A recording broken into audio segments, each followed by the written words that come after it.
পক্ষ থেকে আমরা প্রথম থেকে বলে এসেছি যে আমরা আসন্ন এই নির্বাচনে আমরা এককভাবে এই নির্বাচনে আমরা অংশগ্রহণ করতে চাই। আমরা 300 আসনে প্রার্থী দিতে চাই এবং সে অনুযায়ী আমাদের প্রস্তুতি এবং পরিকল্পনা চলছিল। আমরা সারা দেশ থেকে মনোনয়ন আহ্বান করেছিলাম যারা প্রার্থী হতে চায়। এর পরবর্তীতে আরো 2টি দলের সাথে আমাদের একটি রাজনৈতিক সমঝোতা হয়েছিল সংস্কার প্রশ্নে।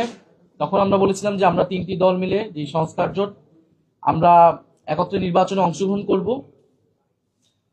কিন্তু এরপরে শরীফ ওসমান হাদির যে শাহাদাত বরণ এবং তাকে প্রকাশ্যে গুলি করার মাধ্যমে বাংলাদেশের রাজনৈতিক প্রেক্ষাপট অনেক বেশি পরিবর্তন হয়েছে।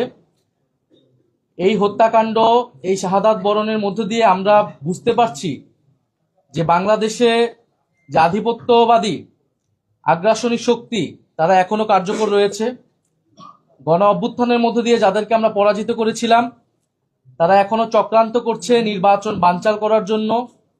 তারা চক্রান্ত করছে এই যে সংস্কার এবং নতুন বাংলাদেশের অগ্রযাত্রা সেটাকে ব্যাহত করার জন্য, এবং তারা চক্রান্ত করছে এই জুলাই প্রজন্মকে নিঃশেষ করে দেওয়ার জন্য।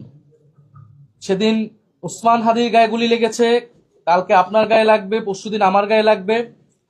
কারণ প্রথম এবং প্রধান টার্গেট করা হচ্ছে এই জুলাই গণ অভ্যুত্থানে যারা অংশগ্রহণ করেছে সারা দেশের তরুণরা, নাগরিকরা, শহীদ পরিবার, যারা আহত যোদ্ধা রয়েছে।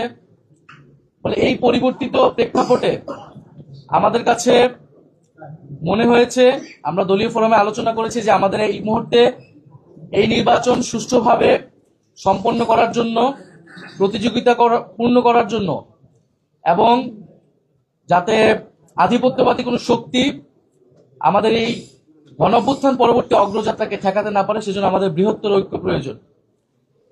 সেই তাগিদ থেকেই আমরা জামাতে ইসলামী এবং তাদের যে সমমনা 8 দল রয়েছে তাদের সাথে আমরা কথা বলেছি এবং তাদের যে নির্বাচনী সমঝোতা, জাতীয় নাগরিক পার্টি এনসিপি সেই নির্বাচনী সমঝোতায় সম্মত হয়েছে।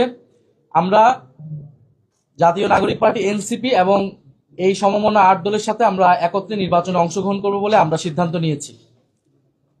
দ্বিতীয় বিষয়টি হচ্ছে এই নির্বাচনী সমঝোতা এটি একদিকে যেমন নির্বাচনী বৈতরণী পার হওয়ার জন্য, অন্যদিকে আমাদের যেই এনসিপি প্রথম থেকে সংস্কার বিচার প্রশ্নে আমরা কাজ করে যাচ্ছিলাম, সেই সংস্কার বিচার এবং আধিপত্যবাদ বিরোধী, দুর্নীতি বিরোধী এই বিষয়গুলোতে আমাদের ন্যূনতম কর্মসূচিও থাকবে।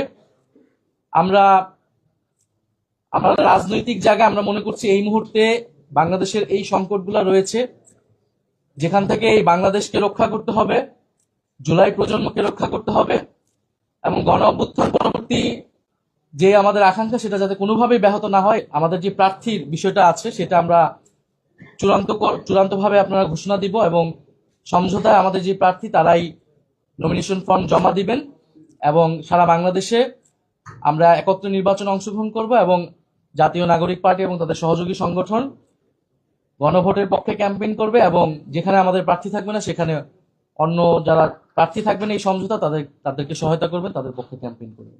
এবং এনসিপির সাথে আমরা একটা বৃহত্তর ঐক্য করেছি বাংলাদেশের বর্তমান প্রেক্ষাপট অনুযায়ী, এবং যেটা মূলত নির্বাচনকে কেন্দ্র করে।